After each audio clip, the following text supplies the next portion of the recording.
Hello, everybody. Today I will be talking a bit about the gray wolves of America. This is for my General Ecology Species Taxa video project. Let's get right into it. First, we're going to cover a bit about the general range and habitats that gray wolves inhabit. As you can see by the red areas indicated on the map, gray wolves populate a large portion of Canada, uh, some of the northern US, and most of Asia and a bit of Eastern Europe. The habitats that they do inhabit in these areas tend to be naturally wooded areas. Studies were conducted around the Great Lakes areas on pack preference for habitats, and it was noted that there wasn't particularly any preference in place. It was naturally covered areas. They did tend to stick away from roads, residential areas, anywhere that there would be human interaction or a lot of traffic. This is a large distribution, majority of the northern hemisphere, but it was significantly decreased due to overhunting in the 1920s. Farmers and ranchers at the time were concerned that the wolf populations would damage and kill their livestock and thus their livelihoods. So they approached the government at the time and asked if they could have an open season on wolves, and the government agreed. The hunting was so extensive that around 1960s, uh, the gray wolves in the US were a critically endangered species. However, around 1995, when the Endangered Species Act was put in place, the gray wolves were placed in a protected group, and efforts started to go underway to get them back to a good population. Most famously, um, the reinstatement of gray wolves into Yellowstone National Park was a part of this project. Moving on to some niche features that gray wolves do inhabit within these habitats. Given that they do inhabit a large portion of the northern hemisphere, they do experience a broad range of seasons, very cold winters, some hot summers, and pretty temperate otherwise. But they are built to handle this range of seasons. Um, as stated, they do avoid human interaction where they can. There are some states that allow hunting of wolves still, so it's not entirely out of the picture, but they avoid it. Pack interactions, however, are much more common. Of course, areas where wolves are, multiple packs exist, they're going to come across each other, and that is the majority of their competition. They vie for territory between packs, hunting kills. If two packs go after the same prey animal, they can fight for that, and there is a lot of interspecies competition between those two. Their diet consists largely of ungulates, um, large herbivores, moose, bison, elk, deer, largely what you would think of. In areas that do allow it, they do also hunt smaller predators such as coyotes. And during the winter months, when food can be a bit more difficult to come by, they have been observed to engage in winter scavenging. If a pack comes across an animal that has succumbed to the weather or has died of age, froze, anything, they will scavenge it. A meal's a meal. They're not terribly picky.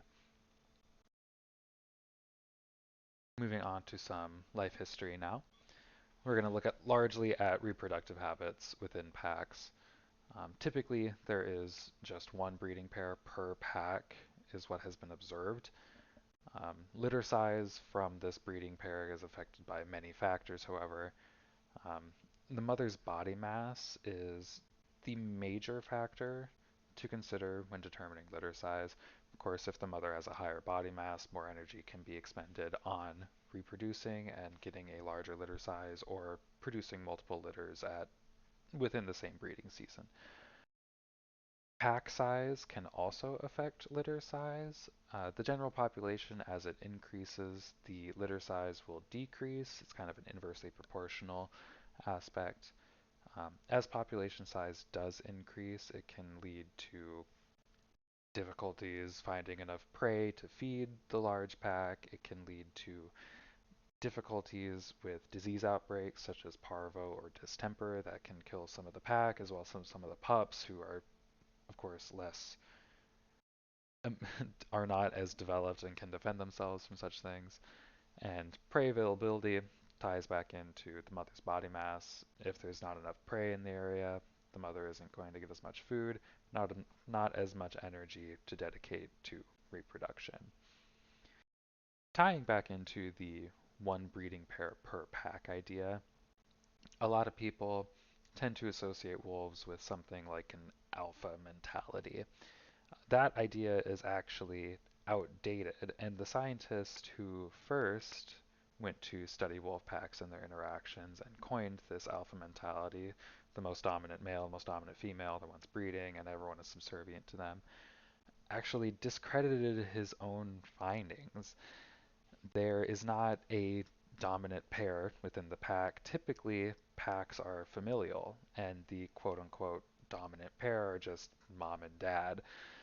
So the whole alpha mentality, disproven, widely not accepted anymore. Tying into reproductive habits, we have a population viability analysis here. This information I pulled from the Yellowstone Wolf Project annual report. They release a report every year. They track wolves, track how many birds they had, how many deaths they had. They do tracking through GPS and some radio collars as well, but they've been doing it ever since that they were reintroduced, checking how things are going, and by and large, it has been going fantastic. Looking at some of the information on here, um, the packs that were studied for the 2023 annual report, a majority of them were breeding at the time and producing litters.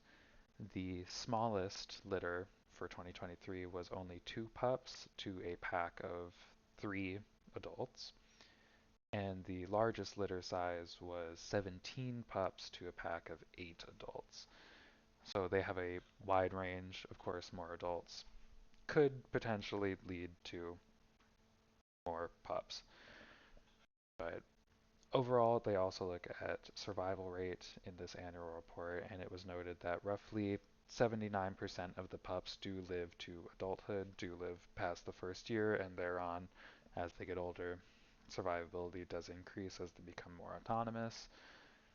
Um, the carrying capacity for Yellowstone has been hovering around the 125 area, and it is considered 125 to 150 is the maximum carrying capacity for the Yellowstone area.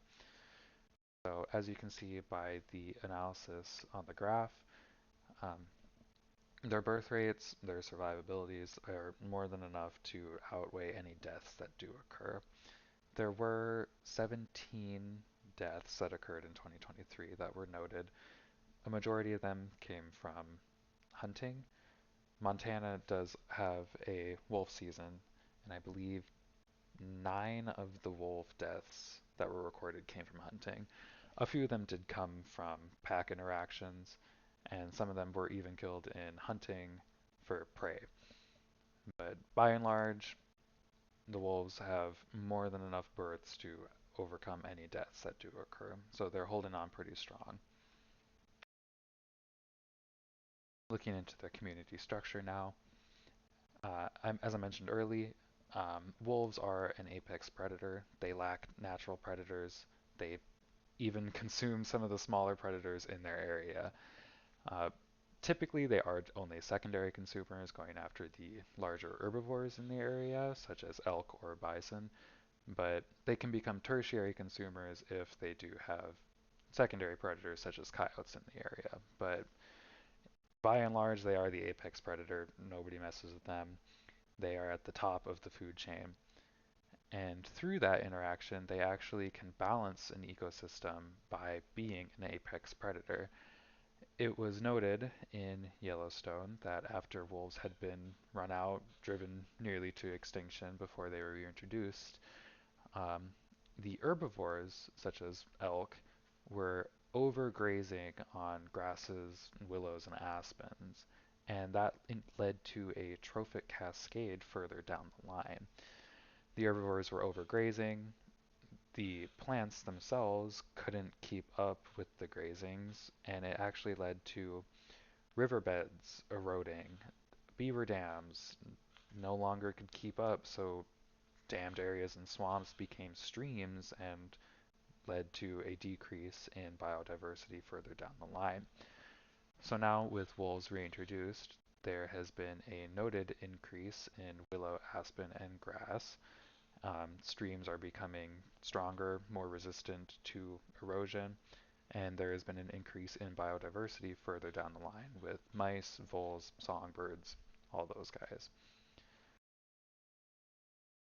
And that is all I have for you. I would like to thank you so much for watching, and I hope you learned a bit about wolves.